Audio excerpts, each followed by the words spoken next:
नमस्कार विद्यार्थी मित्रांनो, मी खेमचंद्र पाटील आपलं सर्वांचं स्वागत करतो. आज मी प्रामुख्याने हा व्हिडिओ जो बनवलाय तो आरबीआय असिस्टंटचं जे नोटिफिकेशन आलंय 2-3 दिवसापूर्वी त्याची पूर्ण माहिती मी तुम्हाला देणार आहे. आणि पूर्ण हा व्हिडिओ मी मराठीमध्ये करतोय कारण की या नोटिफिकेशन मध्ये जर आपण बघितलं तर महाराष्ट्रासाठी जागा खूप जास्त आहे विद्यार्थी मित्रांनो.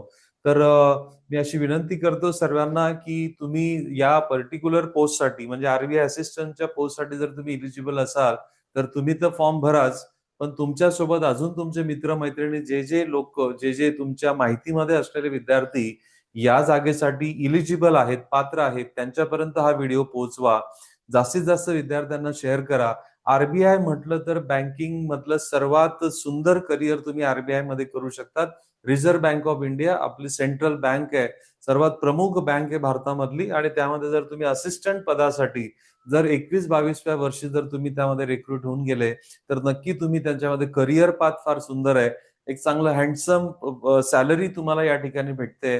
ती सॅलरी किती असेल, पगार किती असेल, त्याच्यासाठी परीक्षेचा पॅटर्न कसा आहे, नंतर इलिजिबिलिटी क्रायटेरिया काय आहे, नंतर तुमची एक्झाम कधी होणार आहे, या सर्व गोष्टींची चर्चा आपण पुढच्या या 15-20 मिनिटांमध्ये करणार आहेत.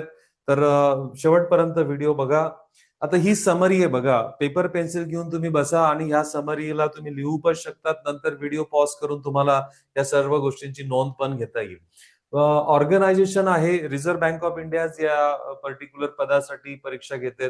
पोस्ट आहे असिस्टंट लेवलची ही पोस्ट आहे.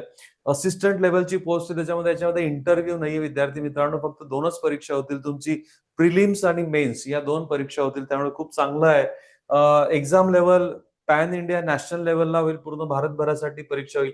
आपल्यासाठी सर्वात महत्वाचा मुद्दा म्हणजे हा आहे विद्यार्थी मित्रांनो की या ठिकाणी जागा किती आहेत. तर जागांची जर तुम्ही संख्या बघितली तर पूर्ण भारतभरासाठी 650 जागा आहेत. 650 त्यामध्ये मधील 650 मधील महाराष्ट्रासाठी 210 ते 220 जागा त्यामध्ये आहेत. कदाचित पुढच्या स्लाइडमध्ये आलं तर बघेल, किंवा मग मी तुम्हाला या पूर्ण ऍडव्हर्टाइजमेंटचा पीडीएफ जो लिंक आहे ती पण लिंक मी तुम्हाला शेअर करणार आहे. त्यामध्ये तुम्हाला महाराष्ट्रासाठी मुंबई आणि नागपूरसाठी किती जागा आहेत ते तुम्हाला समजून जाईल. परीक्षा ही तुमची ऑनलाईन होणार आहे. नंतर एक्झामिनेशन म्हणजे ऍप्लिकेशन तुम्हाला ऑनलाईनच करायचं आहे, एक्झाम पण ऑनलाईन होणार आहे. हे याचं रजिस्ट्रेशन 16 फेब्रुवारी म्हणजे मी तुम्हाला सांगितलं 1-2-3 दिवसापासून हे रजिस्ट्रेशन सुरू झालेलं आहे. तर 8 मार्च पर्यंत तुम्ही याचा रजिस्ट्रेशन करू शकताय. म्हणून अजून पुष्कळ दिवस आहे, अजून एक 15 दिवस जरी आपण म्हटलं तरी काही हरकत नाही. तर याच्यामध्ये प्रिलिम्स एक्झाम होणार आहे, तुमची मेन्स होईल आणि लँग्वेज प्रोफिशियन्सी टेस्ट होणार आहे. म्हणजे तुम्ही मुंबई आणि नागपूर हे जर या 2 भागांसाठी जर तुम्ही करत असाल तर तुम्हाला मराठी आणि कोकणी या 2 भाषांची लँग्वेज प्रोफिशियन्सी टेस्ट तुम्हाला द्यावी लागणार आहे. आणि आपली भाषाच मराठी असल्यामुळे या परीक्षेची फारशी काही चिंता करायची गरज नाही, त्याच्यामध्ये नक्कीच तुम्ही पास व्हाल. एज्युकेशन क्वालिफिकेशन काय असणार? एज्युकेशन क्वालिफिकेशन म्हणजे तुम्ही ग्रॅज्युएट असले पाहिजे ऑर रिलेव्हंट डिग्री. तुमचं एज जे असेल ते 20 वर्ष पूर्ण पाहिजे, 20 वर्ष ते 28 वर्ष या वयोगटातील पाहिजे.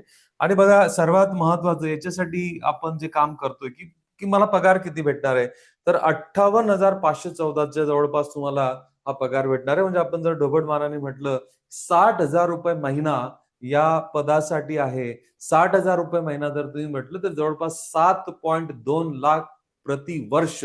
म्हणजे एखाद्या सॉफ्टवेअर इंजिनियरला जे सुरुवातीला जे पॅकेज भेटतं त्याचं चांगलं पॅकेज एमबीए पोस्ट ग्रॅज्युएट विद्यार्थ्यांना जे भेटतं ते तुम्हाला या पोस्ट थ्रू मिळणारे विद्यार्थी मित्रांनो खूप चांगली अपॉर्च्युनिटी आहे.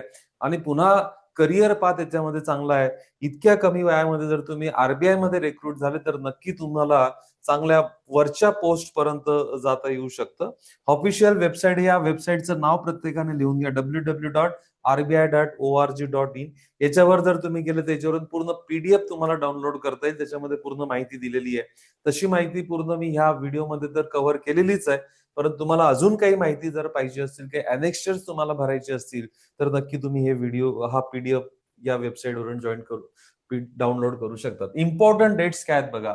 नोटिफिकेशन सुरू झालंय म्हणजे ऍप्लिकेशन करण्याची तारीख 16 फेब्रुवारी पासून सुरू झालेली. आज तुमचं 20 फेब्रुवारी आहे. म्हणजे 3 दिवसापूर्वी तुमचं नोटिफिकेशन आलेलं आहे. तुम्ही आता जसं तुम्हाला समजलं तुम्ही इलिजिबल असाल तर लगेच त्याला ऍप्लिकेशन करून टाका, पुढच्या दिवसाची वाट बघू नका. नंतर ऑनलाईन ऍप्लिकेशन म्हणजे लास्ट डेट असेल तुमची 8 मार्च असेल, 8 मार्च पर्यंत मुळीच वाट बघू नका. तुम्हाला लास्ट फी पे करण्याची तारीख पण 8 मार्च आहे. तुम्हाला तुमचं जे ऍडमिट कार्ड असेल ते एप्रिल पर्यंत येऊन जाईल आणि प्रिलिम्स एक्झाम 11 एप्रिलला आहे. बघा किती स्पेसिफिक आहे. म्हणजे आज जर मी फेब्रुवारीचा विचार केला, फेब्रुवारीचे अजून एक 8 दिवस बाकी आहे, म्हणजे मार्च महिना पूर्ण आणि फेब्रुवारीचे समजा आणि मार्चचे धरून एप्रिलचे धरून एक 15 दिवस, म्हणजे 1.5 महिना आपल्याला अवधी आहे. 1.5 महिन्यामध्ये जर तुम्ही सुरुवातीपासून जर काही बँकिंगचा थोडाफार अभ्यास करत असाल तर नक्की तुम्हाला या 1.5 महिन्यामध्ये हा अभ्यास पूर्ण करता येऊ शकतो. आणि तुमची जी मेन्स एक्झाम आहे ती 7 जूनला असणार आहे. हा फार मोठा ऍडव्हान्टेज तुम्हाला असेल. एप्रिल ते जून बघा, एप्रिल नंतर तुम्हाला मे आणि मग जून, म्हणजे तरी तुम्हाला 1.5 महिन्याचा वेळ त्या ठिकाणी दिलेला आहे. खूप चांगला पॅटर्न तुम्ही याच्यामध्ये फिक्स करू शकतात. एक व्यवस्थित शास्त्रशुद्ध पद्धतीने योग्य मार्गदर्शन घेतलं, थोडासा भर दिला, म्हणजे बघा तुम्ही आज तुमचा फेब्रुवारी आहे तर 7 जून पर्यंत, म्हणजे मार्च एप्रिल मे जून, फक्त जून पण पूर्ण नाही, तर तुम्ही फक्त हे 4 महिने जर पूर्ण ताकदीने जर काम केलं तर आरबीआय सारख्या एवढ्या रेप्युटेड ऑर्गनायझेशन मध्ये आपल्याला काम करता येणार आहे. तर मेहनत तर घ्यावी लागणार आहे. अपॉर्च्युनिटी आपल्या समोर आलेली आहे, तर मेहनत घ्यावी लागणार आहे. आता बघा हा ट्रेंड कसा आहे, आरबीआय असिस्टंटच्या जागा हा प्रत्येक वर्षी काही निघत नाही. पण ट्रेंड कसा आहे बघा, 2017-19 म्हणजे 2 वर्षाचा गॅप, 19 नंतर 22ला निघाल्या होत्या जागा, 3 वर्षाचा गॅप, 22 नंतर 23ला निघाल्या, आणि 23 नंतर 24ला जागा निघाल्या नाही, 25ला निघाल्या नाही, आत्ता जागा निघालेल्या आहेत.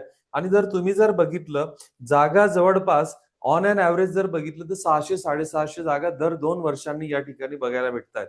2022 आणि 19 मध्ये जागा 1000च्या आसपास होत्या. या वर्षी जागा तुमच्या 650 आहे, तरी मागच्या रिक्रुटमेंटच्या तुलनेमध्ये जागांमध्ये 200 पदांची वाढ या ठिकाणी झालेली आहे. वॅकन्सीज किती पण असल्या, ज्या तरी 1650 जरी राहिल्या असल्या तरी आपल्या सिलेक्शनसाठी एक वॅकन्सी पुरेशी असते, एवढं तुम्ही लक्षात ठेवा. तर हा ट्रेंड मी तुम्हाला मुद्दाम सांगितला, की म्हणजे जर तुम्ही आता जर म्हटलं की आता थोडंफार तुम्हाला 19-20 जर तुम्ही अभ्यास केला तर डायरेक्ट ही अपॉर्च्युनिटी अजून 2 वर्षानंतर कदाचित क्रिएट होईल. आणि हे खूप चांगलं करिअर मी तर म्हणेल आपल्या विद्यार्थ्यांसाठी आहे, जे बँकिंग मध्ये आपलं लक चेक करतायत ते. आता बघा आरबीआय असिस्टंटचे इलिजिबिलिटी क्रायटेरिया काय, सर्वात महत्वाचं बघा एज्युकेशन क्वालिफिकेशन काय असलं पाहिजे. एज्युकेशन क्वालिफिकेशन याच्यासाठी तुम्ही ग्रॅज्युएट असले पाहिजे 1-2-2006 पर्यंत. ज्यांच्याकडे पदवी आहे, ऑलरेडी पदवी आहे, शेवटच्या वर्षामध्ये जे विद्यार्थी त्यांना ऍप्लिकेशन करता येणार नाहीये. तुम्ही जर पूर्ण आहे तुमच्याकडे आता डिग्री सर्टिफिकेट आहे तर ते लोक यासाठी अप्लाय करू शकतील. एज तुमचं असणार आहे 20 वर्ष तुमचं असायला पाहिजे. म्हणजे तुमचा जन्मतारीख 2002 1998 तर 1-2-2006 पर्यंत जर तुमची असेल तर तुम्ही या पर्टिक्युलर पोस्ट साठी अप्लाय करू शकतात. फी स्ट्रक्चर काय बघा, ओबीसी जनरल जर असाल तुम्हाला तर 450 plus GST, SC ST PWD असाल तर ₹50 फक्त तुम्हाला फी आहे. आणि स्टाफ कॅन्डिडेट असतील तर तुम्हाला फीजच नाही आहे. तर बघा 450 प्लस जीएसटी जरी म्हटलं तर एक 18 चौक 72 म्हणजे 500 ₹550 ₹550 पर्यंत तुम्हाला खर्च आहे. तर हा इतर बँकेच्या तुलनेमध्ये पुन्हा ही ऍप्लिकेशन फी तशी कमीच आहे. ओके, पुढच्या ज्याकडे जातो बघा, सर्वात महत्वाचा पॅटर्न म्हणजे हा एक्झाम पॅटर्न काय असणार. एक्झाम पॅटर्न वर थोडासा फोकस करू बघा. एक्झाम पॅटर्न मध्ये प्रिलिम्स मध्ये तुमचे 3 सेक्शन असणार आहे, इंग्लिश, न्यूमेरिकल ॲबिलिटी आणि रिझनिंग, जे प्रत्येक बँकिंग एक्झाम मध्ये तुम्हाला बघायला भेटतं. Okay, English language, numerical ability and reasoning ability. English साठी 30 प्रश्न, न्यूमेरिकल साठी 35 प्रश्न आणि रिझनिंग साठी 35 प्रश्न त्या ठिकाणी असणार आहे. नंतर 30 प्रश्न इंग्रजीचे, म्हणजे जेवढे क्वेश्चन तेवढेच मार्क, म्हणजे प्रत्येक प्रश्नासाठी एकच गुण असणार आहे. आता हा पार्ट महत्वाचा आहे बघा. या 100 प्रश्नांना एकूण तुम्हाला 60 मिनिटाचा वेळ दिलाय, पण तो 60 मिनिटाचा वेळ 20-20 मिनिटाचा, ज्याला आपण सेक्शनल ब्लॉक म्हणतो. म्हणजे इंग्लिश साठी तुम्हाला 20 मिनिटं भेटतील. म्हणजे इंग्लिश मधून जर तुम्हाला काही वेळ तुमचा समजा इथं तुम्ही 5-1 मिनिटं जर तुमचे उरले तर तुम्ही मॅथ्स साठी देऊ शकत नाही किंवा रिझनिंग साठी देऊ शकत नाही. असं अलॉटमेंटची तुम्हाला त्या ठिकाणी काहीच मुभा नाहीये. तुम्हाला हे 20 मिनिटं म्हणजे इंग्लिश साठी 20 मिनिटं वापरायचे आहेत, गणितासाठी 20 मिनिटं म्हणजे 20 मिनिटंच वापरायचे आहेत. हा, जर तुमच्यामध्ये मनामध्ये अजून एक अशी शंका येत असेल की सर हा प्रश्न कोणत्या कोणत्या लँग्वेजमध्ये डिस्प्ले होऊ शकतो, जर तुम्हाला जो प्रश्न ऑनलाईन मोडमध्ये येईल ना तो मराठीमध्ये देखील डिस्प्ले होईल. तिथं फक्त तुम्हाला एक चूज करावं लागतं. वरती राईट हँड साईडला एक बार येतो, त्याच्यामध्ये हिंदी, इंग्लिश, मराठी, त्याच्यामध्ये तुम्ही त्याप्रमाणे सिलेक्शन करू शकता. तर हा प्रिलिम्सचा पॅटर्न असणार आहे. इंग्रजी, मॅथ्स अँड रिझनिंग, म्हणजे जे इतर बँकिंग एक्झाम साठी देखील जे पॅटर्न असतात तोच या ठिकाणी जसा तसा आहे. ओके, एकदा तुम्ही प्रिलिम्स जर पास झाले तर तुम्ही मेन्स साठी क्वालिफाय होतात. आणि मेन्स कडे जर तुम्ही बघितलं तर मेन्स मध्ये हा टोटल 200 मार्कांची आपली परीक्षा असते. प्रश्न पण 200 असतील. आणि तुम्हाला सेक्शनल कट ऑफ जर तुम्ही बघितलं तर 135 मिनिटांसाठी आपल्याला ही परीक्षा असते. याच्यामध्ये इंग्लिश, न्यूमेरिकल ॲबिलिटी आणि रिझनिंग ॲबिलिटी जे आपल्याला प्रिलिम्सला जे सेक्शन होते तेच सेक्शन इथं आहे. कम्प्युटर नॉलेज आणि जनरल अवेअरनेस हे 2 सेक्शन याच्यामध्ये ऍड केलेले आहेत. तर कम्प्युटर नॉलेज म्हणजे MSCIT वगैरे जर तुम्ही कोर्स केला असेल तर कदाचित तुम्हाला MCQ क्वेश्चन जसे त्या केसमध्ये विचारले होते तसे. आणि general awareness specially with reference to banking industry, banking industry संबंधित असलेलं जनरल अवेअरनेस तुम्हाला या ठिकाणी विचारलं जाईल. या संपूर्ण कोर्सची प्री आणि मेन्स दोघांची बॅच आपण 1 मार्च पासून सुरू करतोय. त्याचा डेमो क्लास आपण 23 तारखेला आपण त्याचा डेमो क्लास घेतोय. त्याची लिंक देखील मी डिस्क्रिप्शन बॉक्समध्ये टाकून देईल. आपण लवकरात लवकर जर विद्यार्थ्यांची जर जमवाजमव जर झाली तर आपण 24 तारखेपासूनच RBI ची प्री आणि मेन्स दोघांची कलेक्टिव्ह बॅच आपण सुरू करतोय. बघा, कमी वेळामध्ये जर तुम्हाला योग्य मार्गदर्शन भेटलं, तुमचा सराव, आमचं मार्गदर्शन, असं एक व्यवस्थित रसायन तयार होऊन नक्की तुम्हाला यश यामध्ये मिळू शकतं. हा मेन्सचा पॅटर्न आहे. तुम्ही प्रिलिम्स पास झाले, मेन्स पास झाले, देन तुमची लँग्वेज प्रोफिशियन्सी टेस्ट होईल. आणि बघा, लँग्वेज प्रोफिशियन्सी टेस्ट मध्ये या ठिकाणी जर तुम्ही बघताय तर मुंबई आणि नागपूर याच्यामध्ये या दोन, म्हणजे तुम्ही जर मुंबई या रिजन मधून जर तुम्ही फॉर्म भरला असेल तर मराठी आणि कोकणी याच्यामध्ये होईल. आणि नागपूरसाठी मराठी आणि हिंदी अशा लँग्वेज प्रोफिशियन्सी टेस्ट तुमची त्या ठिकाणी होणार आहे. ती पण तुमची पास होणं. आणि हा टप्पा म्हणजे तुम्ही जर प्री आणि मेन्स पास झाले तर हा पास होणं फार तेवढं काही चॅलेंजिंग त्या ठिकाणी नाहीये. ओके, तर एज रिलॅक्सेशन जर तुम्हाला पाहिजे असेल तर तुम्ही SC ST कॅटेगरीत असाल तर 5 वर्ष तुम्हाला एज रिलॅक्सेशन दिलेलं आहे. म्हणजे 33 वर्षापर्यंत तुम्ही करू शकतात. OBC असाल तर 3 वर्ष. आणि हा जो क्रायटेरिया बाकीच्या एक्झाम्स मध्ये, गव्हर्नमेंट एक्झाम मध्ये असतो त्याप्रमाणे तुम्हाला एक्स सर्व्हिसमॅन, PWD आणि विडोज, डायव्हर्स वुमन यांच्यासाठी 10 वर्ष. आणि candidate holding the working experience of the RBI त्यांच्यासाठी पण रिलॅक्सेशन या ठिकाणी दिलेलं आहे. तर अशा प्रकारे विद्यार्थी मित्रांनो, हा टोटल समरी म्हणजे RBI असिस्टंटची ही चांगली ऑपॉर्च्युनिटी आहे. ही जर तुम्हाला अवेल करायची असेल तर नक्की या संधीचा फायदा घ्या. हे वेबसाईट मी तुम्हाला दिले ज्याच्यावरून तुम्ही ते ऑनलाईन ऍप्लिकेशन तुम्ही करू शकतात. ऑनलाईन ऍप्लिकेशन साठी व्यवस्थित बघून घ्या. तुम्हाला एक फोटो लागणार आहे, तुमचं सही लागणार आहे. फोटो आणि सही याचा एक तुम्हाला PDF लागेल. आणि त्या PDF ची साईज तुम्हाला या नोटिफिकेशन मध्ये दिलेली असते. त्या नोटिफिकेशन प्रमाणेच तुम्हाला साईज लागेल. तुमचे 10वी, 12वी आणि ग्रॅज्युएशनचं एक्झॅक्ट पासिंग इयर आणि तुम्हाला बरोबर किती मार्क पडले. 58.85 मार्क असेल तर 59 टाकू नका, 58.85 टाका. जे आहे ते जसंच तसं मेन्शन करा. व्यवस्थित फॉर्म फिलअप करा. आणि त्याचा डाउनलोड पण करून घ्या. पूर्ण फॉर्म फिलअप झाल्यानंतर तो फॉर्म फिलअप डाउनलोड करून घ्या. म्हणजे तुम्हाला ऍडमिट कार्ड मिळायला काही त्रास होणार नाही. आणि तुम्हाला या प्रोसेसमध्ये व्यवस्थित जाता येईल. आय होप की तुम्हाला सर्व गोष्टी RBI असिस्टंटच्या बाबतीमध्ये समजल्या असतील. नक्कीच अशा प्रकारचे नोटिफिकेशन बँकिंग संदर्भात असो, स्टाफ सिलेक्शनच्या एक्झाम संदर्भात असो, MPSCच्या परीक्षेच्या संदर्भात असो, पोलीस भरती, सरळ सेवा, या सर्व परीक्षांचे नोटिफिकेशन मी या चॅनलवर अपलोड करत असतो. म्हणून जर तुम्ही चॅनलला नवीन असाल तर लाईक करा, सबस्क्राईब करा आणि जास्तीत जास्त विद्यार्थ्यांना शेअर करा. Because sharing is caring, my dear friend. Thank you very much and wish you all the best for this exam. And don't forget की आपण ही बॅच म्हणजे आपल्याला बॅच, मी तर विचारामध्ये की लवकरात लवकर 24 फेब्रुवारी 24 फेब पासून मी सुरू करण्याच्या प्रयत्नामध्ये आहे. 24 फेब्रुवारी पासून सुरू करून देऊ.